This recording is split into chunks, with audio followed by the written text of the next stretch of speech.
ठाण्यातल्या मीरा भाईंदरच्या काजूपाडा रस्त्यावर गॅस भरलेला टँकर उलटलाय, त्यामुळे घोडबंदर रोडवरची वाहतूक ठप्प झाली आहे। हा गॅस टँकर बाजूला काढण्याचं काम सुरू आहे। दरम्यान वायू गळती होत असल्यानं खबरदारीचा उपाय म्हणून नवी मुंबई तसंच ठाण्याकडून मुंबईकडे येणारी आणि जाणारी वाहतूक पोलिसांनी थांबवली आहे। त्यामुळे ऐन गर्दीच्या वेळी 4 ते 5 तास इथली वाहतूक ठप्प राहणार असल्याचं सांगण्यात आलंय। दरम्यान वायुगळती रोखण्यासाठी तसंच परिसर निर्धोक करण्यासाठी उरणहून तज्ज्ञांच्या पथकाला पाचारण करण्यात आलंय। आपण याबाबत अधिक माहिती घेऊया आमचे प्रतिनिधी कपिल राऊत यांच्याकडून। कपिल, काय घडलेलं आहे नेमकं आणि वाहतुकीची स्थिती नेमकी काय आहे? हेमाली, खरंच खूप मोठी घटना आहे। खरं तर एक गॅस टँकर उलटलेला आहे आणि सर्वात महत्त्वाचं म्हणजे महत्त्वाचा रोड आहे घोडबंदर आणि जो एक्सप्रेस जो हायवे आहे त्याला जोडणारा रस्ता आहे, त्या ठिकाणी काजूपाडा इथे हा ट्रक उलटलेला आहे। आणि सर्वात महत्त्वाचं म्हणजे त्या ट्रकमधनं वायू गळती होत आहे, त्यामुळे त्या ट्रकला कोणी हात लावू शकत नाही की तिथे कोणी जवळ जाऊ शकत नाहीये। यासाठी उरणवरनं स्पेशल एक टीम मागवण्यात आलेली आहे।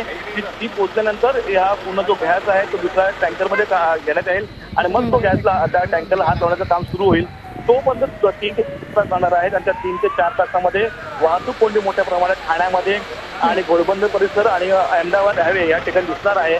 सर्वात महत्त्वाचं म्हणजे मुंबईकडनं जर तुम्ही त्या रोडनी बोरिवलीच्या रोडनी जर घोडबंदर रोड ठाण्यात येत असेल तर तुम्ही तिथून टर्न घ्या आणि तुम्ही जोगेश्वरी मुलुंड हायवे आहे तिथून सर्व वाहतूक डायव्हर्ट करण्यात आलेली आहे नवी मुंबई ठाण्याची। त्याचबरोबर जे ज्यांना वर्सोवा थ्रू पालघर किंवा मग सफाळा जायचं आहे किंवा गुजरात साईडला जायचं आहे त्यांची जी वाहतूक आहे भिवंडी मार्गे डायव्हर्ट करण्यात आलेली आहे।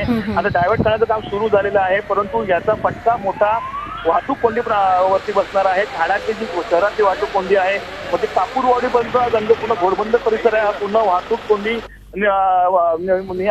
दिसणार आहे। त्यामुळे एकंदरीतच वाहतूक कोंडी सामना आज ठाणेकरांना मुंबईकरांना करावा लागणार आहे। हे थोड्या वेळातच हे काम सुरू होणार आहे। हे काम कधी संपतो याकडे तर सर्वांचं लक्ष लागलेलं आहे। पण हा गॅस टँकर जो उलटलेला आहे तो बाजूला करण्यासाठी अजून कोणतं पथक आलेलं आहे का? साधारण किती तास लागू शकतात हा टँकर बाजूला काढण्यासाठी? डिझास्टरची टीम म्हणजे मीरा भाईंदर महानगरपालिकेची डिझास्टरची टीम, ठाणे महानगरपालिकेची डिझास्टरची टीम पोहोचलेली आहे। स्थानिक पोलीस आहेत, स्थानिक काही नागरिक आहेत, ट्रॅफिक पोलीस आहेत, त्यांचं यांच्याकडे लक्ष लागलेलं आहे। कारण की त्या रस्त्यावरती कसलाही आगीचा स्पर्श होता कामा नाही की कोणीही बाजूने ट्रक गाडी जाता कामा नये अशी चोख बंदोबस्त होण्यात आलेला आहे। पूर्ण दोन्हीकडचे रस्ते आहेत ते बंद करण्यात आलेले आहेत।